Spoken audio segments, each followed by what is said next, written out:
Hi everyone, welcome back to my channel, myself Sabiha Sultana. So in the last video, we have learnt about the first chapter of history, Advent of Europeans to India.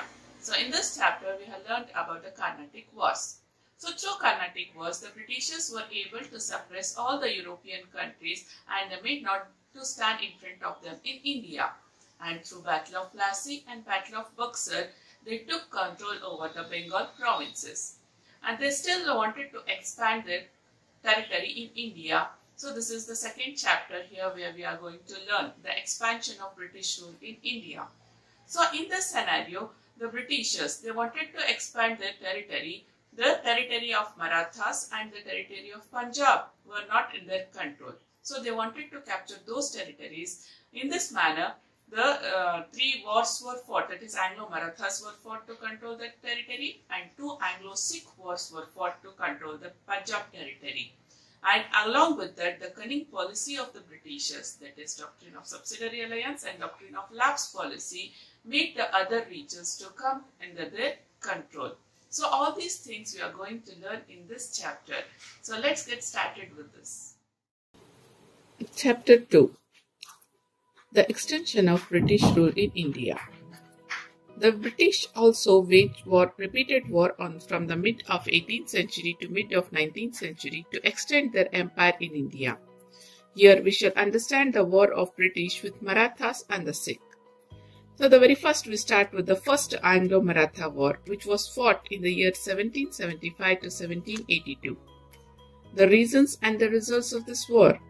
The Marathas installed Shah Alam II back on the throne of Mughal Empire in Delhi. Shah Alam II was under the care of British after the defeat of Buxar. The emperor gave Kora and Allahabad to Marathas, which he had earlier given to the Britishers. This resulted in the enmity between Marathas and the British. During this period, the death of Maratha strongman Madhavrao Peshwa was a major setback to Marathas. Though his brother Narayan Rao came to power, he was murdered by his uncle Raghunath Rao, who is also called as Raghoba. This resulted in the infighting for the Peshwa post. The Maratha Federation brought Madhavrao II, son of Narayan Rao, to the post of Peshwa. Raghoba, upset with this development, approached the British for support. The British thought of exploiting this situation in their favor. A long war was waged from 1775 to 1782 between the Marathas and the British. Initially, though Maratha gained the upper hand in this battle, later they had to lose Allahabad to the British. The Maratha Federation were unable to sustain the war with the British, finally entered with the agreement, that is, Salbai Agreement, and ended the war. Madhavrao II was named as a Peshwa and Raghunath Rao was pensioned off. So during this war, the Warren Hastings was the Governor General of British East India Company. Later, another Governor General arrived, that is Lord Wellesley, in 1798. The expansion of British Empire took place in a large phase after the arrival of Lord Wellesley as the Governor General of India. So by this time, the powerful states of Marathas and Mysore had become very weak and the expansion was very easier. Lord Wellesley followed three policies to expand the British Empire in India. They were subsidiary alliance, waging war against new states, and administering the states directly that were under the control of the British. Subsidiary alliance. So this was brought by Lord Wellesley. He brought this policy into effect in 1798 in order to bring the Indian states under their control. This is basically a military protection agreement between East India Company and the Indian states. So now let's learn the condition of the subsidiary alliance. The Indian kings who had accepted this alliance had to keep the British army in his kingdom. The concerned state had to bear the expenses of the army and the wages of soldiers, and also had to give certain revenue lands as well. The king has to have a British resident in his court. The king could not appoint any other Europeans without the permission of the British. In order to enter any agreement or a pact with an Indian king, the permission of Governor General was mandatory. So in return of all these services, the company would offer protection to the state from any internal or external aggressions. So this is a condition of subsidiary alliance. So like this, the British could place Indian state under their control through this policy, and maintenance of army become easy. The Indian states were subjected severe economic exploitation due to this policy. The first state who accepted this agreement is the Hyderabad state. Later, Mysore, Awadh, Tanjore, Marathas and many more states entered this agreement. So later on, after the first Anglo-Maratha War, here comes the second Anglo-Maratha War. Second Anglo-Maratha War was fought in 1803 to 1805. The difference among the Maratha chieftains was the reasons for this war. Enmity broke between Yashwantrao of Holkar family and Daulatrao of Scindia family, along with the Peshwa Balajirao II. So the army of Holkar defeated the Scindias and the Peshwas in 1802. The Peshwa appealed for the help from the British.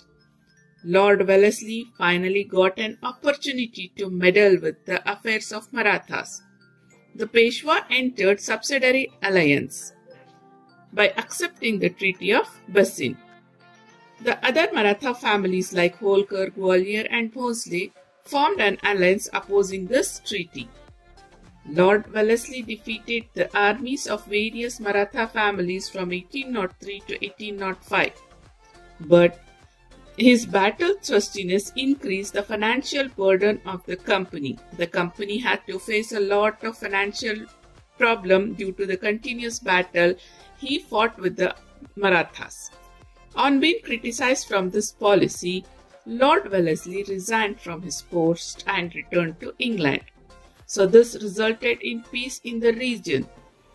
But still here, the Maratha kingdom did not come under the control of the British. Let's learn about the Third Anglo-Maratha War, which was fought in the year 1817 to 1818. The Maratha families tried their best to protect their independence and honor. Even the Peshwas attempted to free himself from the clutches of the company where he had accepted the subsidiary alliance. The Peshwa attacked the British resident in Pune and burnt it down. Appa Sahib of Nargond and Malhar Rao Holkar rebelled against the British and were suppressed ruthlessly. Finally, Peshwa Bajirao II fought against the British at Koregaon and Asti and later surrendered to the British. The British abolished the Peshwa post and granted a pension to Bajirao II. They installed Pratap Simha, the descendant of Shivaji, as the ruler of Satara, an extremely small state, and named him as the traditional leader of Maratha and suppressed the Maratha resistance. So like this, the Maratha kingdom came under the control of a British East India Company. So the consolidation of the British power from 1818 to 1857, the British completed their agenda of ruling the entire India. They occupied major states like Sindh, Awadh and many other small states. So this completes the part of Anglo-Maratha War. So now let's move on to the Anglo-Sikh War. So before going to the Anglo-Sikh War, so first we'll know about the Ranjit Singh, the ruler of the Punjab provinces, Ranjit Singh. He was born in 1780 as the son of Malan Singh, who was the head of Sukarchaki Misl, one of the 12 Misl of Punjab. He lost his father by the age of 10. When Jaman Shah of Kabul invaded India, Ranjit Singh offered him services to him. Jaman Shah made him the governor of Lahore along with the title Raja. He was only 19 years by then. From thereafter, he grew up in an amazing way. He aimed at achieving absolute power over all the Sikhs. He took control over all the Sikh misls present to the west of Satluj and established his own kingdom.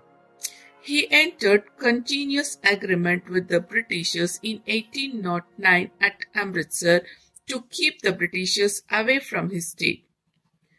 He organized his army on the lines of European armies.